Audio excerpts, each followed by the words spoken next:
Hi everyone, it's Christine here from Ever After Paper Crafts, and this is part 2 of my video showing how I made this card here. I'm calling it my Anne of Green Gables card. In part 1 of the series, I showed you how I did the background with watercolors, and I just want to show you what that looks like. And I encourage you to check out part 1. I'll link to it below if you'd like to see how to create this background, fun, kind of outdoorsy background with Gansai Tambi watercolor paints. And in this second part, I'm going to show you how I colored Anne and Diana. If you're an Anne of Green Gables fan, that's Anne there, and that's Diana. And these are from the Anne of Green Gables stamp set from Kindred Stamps. Actually, for the video, I thought I'd change it up a little bit and color Gilbert instead of Diana. So I'm going to show you how I colored Anne and then this little Gilbert fella right here. He's so super cute. So let's go ahead and get started. I already went ahead and stamped the two images. I used Memento black dye ink. I love that. It's a very black, dark black ink, and it also dries very quickly. So I find I don't have to wait or heat set it before I start using my Zig markers. So all of these are going to be colored with my Zig markers today, and I will call out the colors to you as I use them. I'm going to start with Anne, and I'm actually going to go ahead and just sort of cut these in half so I have smaller pieces to work, smaller pieces of paper to work with. I'm going to go ahead and zoom in just a tad here to hopefully show the coloring a little bit better. All right, so the first marker that I'm going to use is, of course, red for her hair.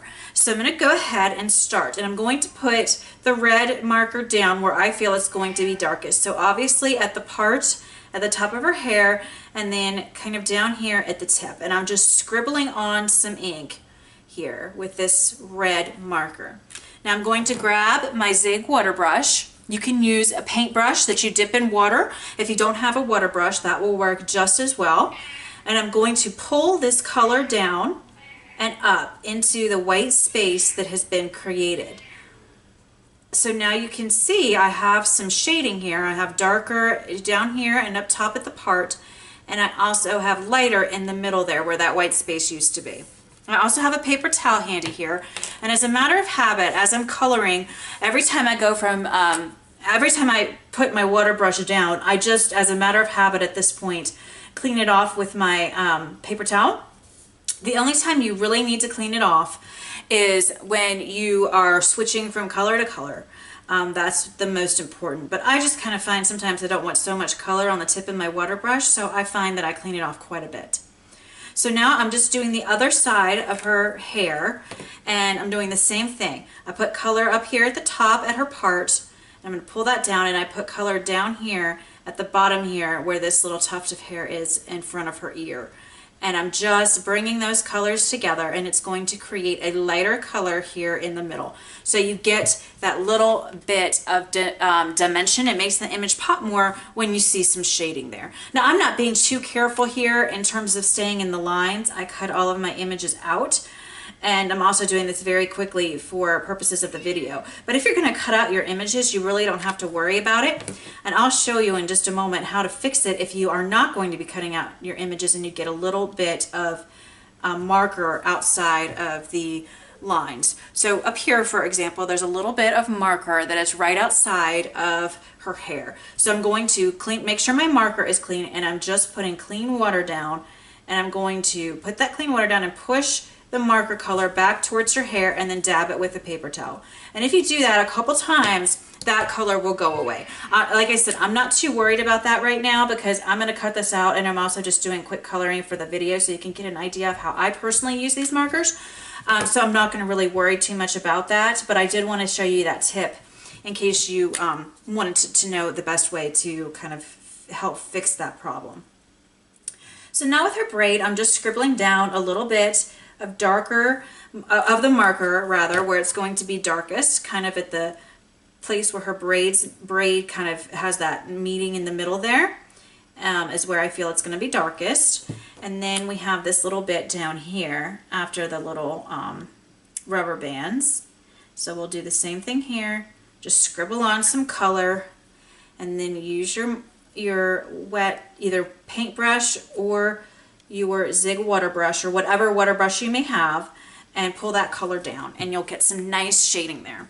Okay, so that's a quick rundown of her hair. Now I'm going to do her shirt and her dress. For her shirt, I used a, pardon me, it's this color right here. It's called turquoise green. And I just went very light with it, and I just did a little collar here, and I just put down. As you can see, I'm putting a tiny little bit of the marker down. See, I just scribble down just a little bit in the corners, and the water brush is going to do all the rest of the work for you. It's going to pull that color out and create that nice blending, showing and detail, showing you either there's some shading here and some shading there, darker colors here, lighter colors there. And that's all I'm kind of looking for when I'm doing this coloring. I'm not an artist by any stretch of the imagination, so I'm really just kind of looking for something that's pleasing to my eye, and I just like to see that there's a variation of color, because of course if you're looking at something in real life, you do see that shading that the light or the reflection or the sunshine or what have you will have on a particular image. And while I may not know, you know, artistically or correctly, so to speak, what, you know, how that works, I can make it my own and just do my own thing, and I'm pleased with that. So that's just kind of what I do when I'm doing this coloring, and these Zig markers are fabulous. Okay, so I've done her little shirt there, and I'm also just going to color her little rubber bands in with the same color. So, and I didn't bother using water on that because it's such a small space. And now I'm going to do her dress, which is blue. So to do her dress, I just kind of went around the inside edge there, and then I made little lines where her dress had some pleats, because it's obviously going to be darkest in those areas. And then I'll show you how I kind of blend this out with the water brush. So I start, and again, remember to clean your brush off because we're going to a different color.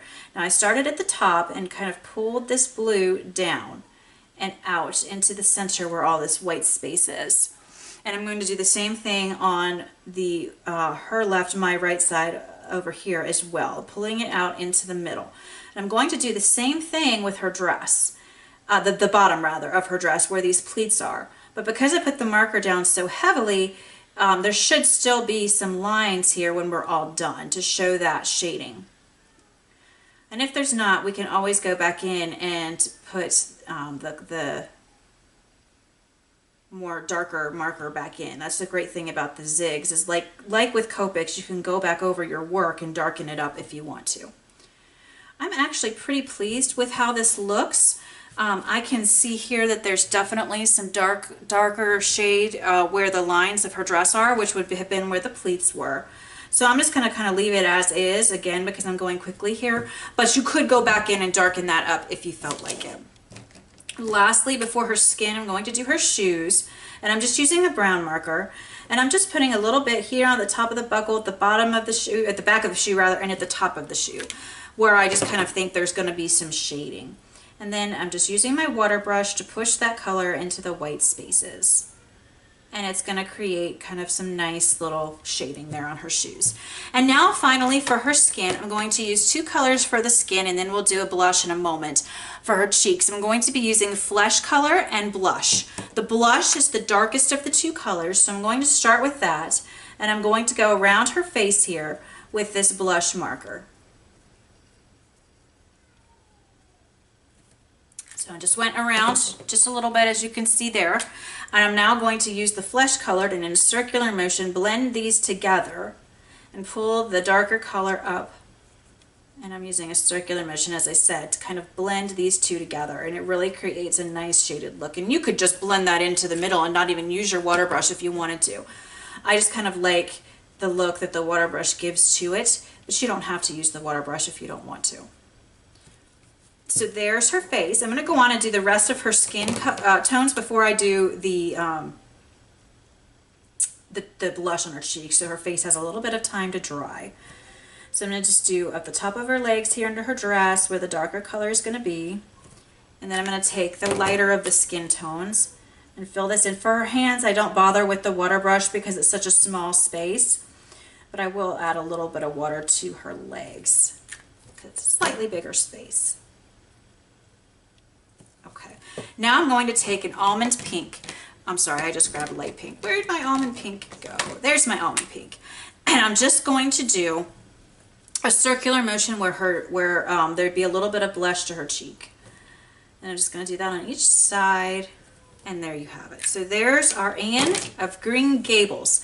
Now I'm going to show you a little bit more how I said to get, if you went out of the lines and you weren't going to cut this image off, but you made a boo-boo and went out of the lines, you just take the clean water and you go at it several times. And as you can see, it's already lessened quite a bit.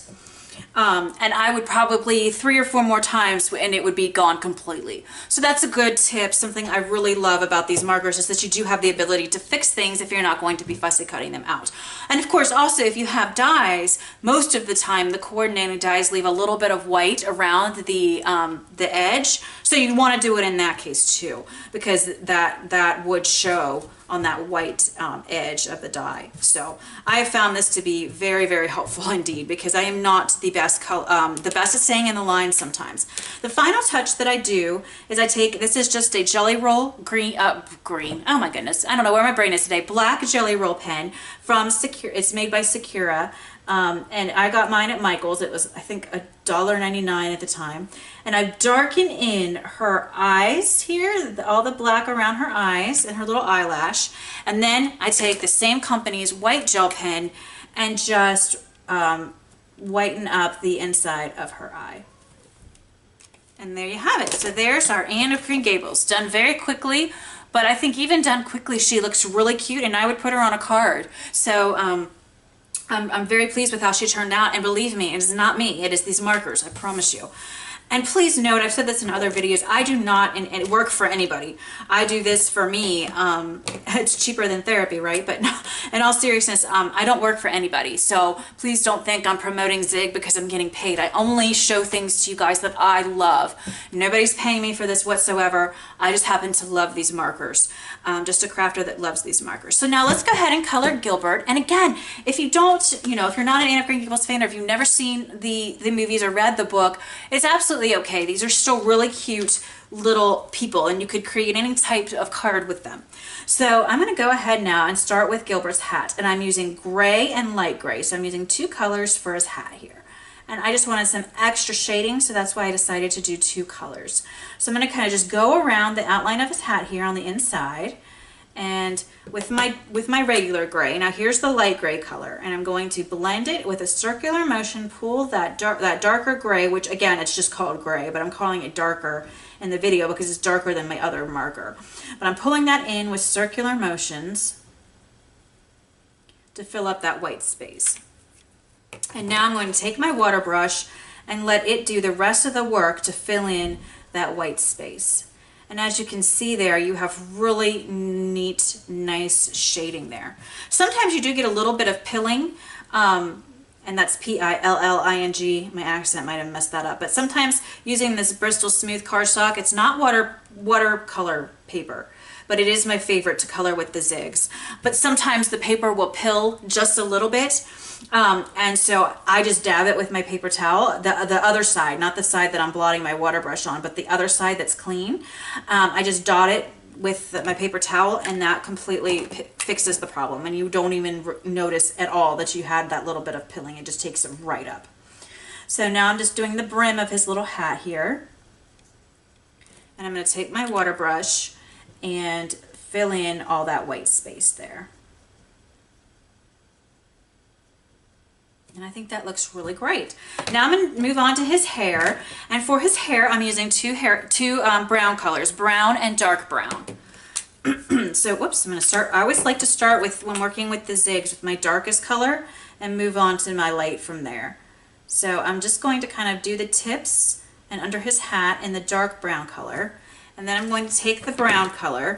And this is such a small space, there's not a whole lot of room for too much blending, but as you'll see here in just a moment, we do get some nice blending using these 2 colors. These are my favorite colors for brown hair. So just pull this coloring into the white space using my water brush, and there, as you can see, we have a very nice brown. And I'm just going to continue to do this with the rest of his hair. There's a little bit of hair here underneath his hat, so we'll color that in super quick with the browns. and use our water brush to fill in the little spaces. And then same thing underneath here as we did on the other side. I'm just going to take the dark brown and kind of do the tips and under his hat in the dark brown color, and then we take the brown and fill it in there, blend it together, and then let the water brush do the rest of the work. Super easy and a really nice result there, I think. Okay, so now I'm going to do his shirt, and I'm going to use the same colors that I used for his hat. I'm going to use, pardon me, gray and light gray. So I'm just going to do the sleeve like so, each sleeve. And now I'm just trying to go really quickly. I think this video is already astronomically long, but I did want to show how I colored these. It can be, it's a lot easier to color, you know, critters or flowers in my experience than it is people. There was a little bit of a learning curve, so I really just kind of wanted to do some non-sped up, showing you mistakes and all, how I do coloring with my zigs, because I just really love them. So now we're just going to do this side of his shirt right here. All right. Whoops, use some light gray to blend out that darker gray color. And then again, our water brush will do the rest of the work. Now for his overalls, I am going to make those blue, like Anne's dress. So I'm going to use my blue zig color marker, and that's the only marker that I'm going to use for the little overalls, is the blue. So I'm going to do the top straps first. So I just put a little bit of color on, and then I'm pulling it out with the water brush. Same on the other side.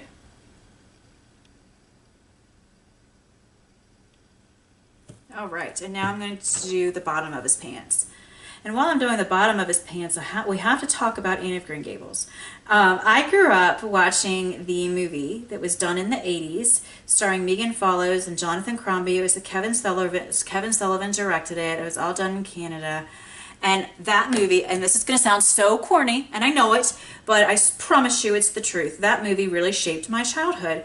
You know, so did the book. I read the book too, of course. I read all of the books. But that movie, and then the Road to Avonlea series that was on the Disney Channel, they were able to show it on the Disney Channel. It was aired in Canada, but the Disney Channel also aired it. Those shows and the movie Anne of Green Gables and the sequels really shaped my childhood. I'm just in love with those movies and the shows. They're just amazing in my opinion. Well, Netflix has a new show that just came out called Anne with an E, and I'm so loyal to the original Anne that it took me a while to even agree to watch it. And I watched it, and this is actually high praise for me, although it's not going to sound like it. I didn't hate it.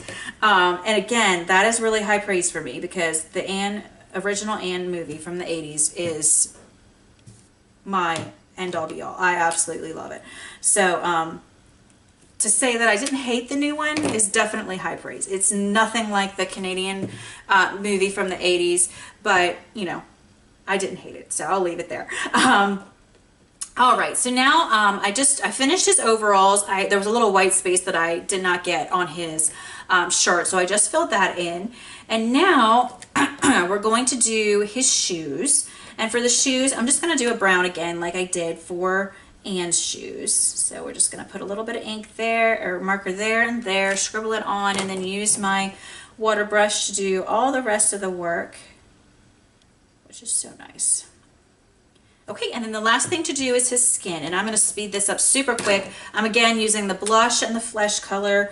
I'm going to take the blush color and go all the way around his face, and then I'm going to take the flesh color, use a circular motion to get that to blend, and then I'm going to use my water brush to blend all those together in the middle where the white space is. And then I'm going to do the same with his, with his hands here. And I'm not going to use the water on the hands because it is such a small space, just like I did with Anne. I'm just going to keep that nice and simple. And then finally, I'm going to take my deep red marker and color his little scarf here in the deep red. kind of thought, you know, red to match her hair a little bit. So that was my thought there. And then I'm going to take that almond pink and put just a little bit of blush on his cheeks. All right, and there's our Gilbert, guys. So here's Anne and Gilbert that I've colored for you here on camera live. So super cute little guys. So now the last thing that we have to do is put our card together. So this was the landscape that we created with our watercolors in part 1 of this video series. It is still drying. So I did one, another one before coming on camera, earlier, obviously, before coming on camera. So I'd have one ready to go. And I put some foam tape on the back. So I'm just going to peel the backing of the foam tape off, and then I'm just going to stick it on this scalloped rectangle. The cardstock, this blue kind of oceany looking cardstock, is from Simon Says Stamp. I also went ahead and added a sentiment here. I decided not to emboss it. On my original card I embossed the "We Go Together" like Anne and Diana. But I just put this one, kept this simple, and it says, "Hey carrots," and of course that's what Gilbert calls Anne the first day that they really meet, and gets a slate broken over his head. So yes, that was quite the insult to her. So this is how kind of little Anne and Gilbert are going to be positioned on the card. So I'm going to grab my foam tape really quick. Actually, let me first put my lid on my water brush so I don't make a mess. These are Anne and Gilbert that I colored prior to coming on screen, so you guys didn't have to watch me fussy cut these guys out. So these are the ones I just colored, and then these are 2 that I colored prior to coming on camera. So I'm just going to put some foam tape here on the back. Pardon me. And go ahead and, whoops, that's a little bit, I'm going to show just a little bit. Let me trim that off there. Okay. So now let me just peel this off.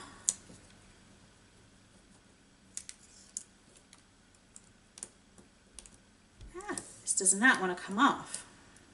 There we go. Okay. And we're going to put Gilbert right here. And now we just got to put some foam tape on Anne.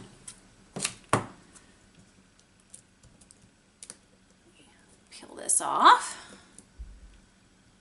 Okay. And now we're just put our foam tape aside, and we'll put Anne right next to Gilbert. And there we go. Isn't that adorable? How cute is that? And as you can see, that shimmer and shine from the flicking that we did, which I showed in part 1 of the video. And now all that's left to do is adhere this to our card base. So I went ahead and put foam tape on the back of the scalloped rectangle as well. So let's just peel that off super quick. And then we will place this on our card base, center it as best we can, and stick it down. And then the only other thing that I did is I added some sequins down here in the corner and up here, which I'm not going to take your time to do in the video, but I will do that as well before I send this card out. So I just think that this is an adorable stamp set. I love it, and it was really easy to do. As you see, I colored those images with you guys, and we did the background together as well. Didn't speed up any of the camera work, so it's really easy to do. So I hope that you guys will give this a try. I hope you enjoyed this card and these techniques today, and I hope that you will give it a try. Thank you so much as always for stopping by, and have a wonderful day. Bye-bye.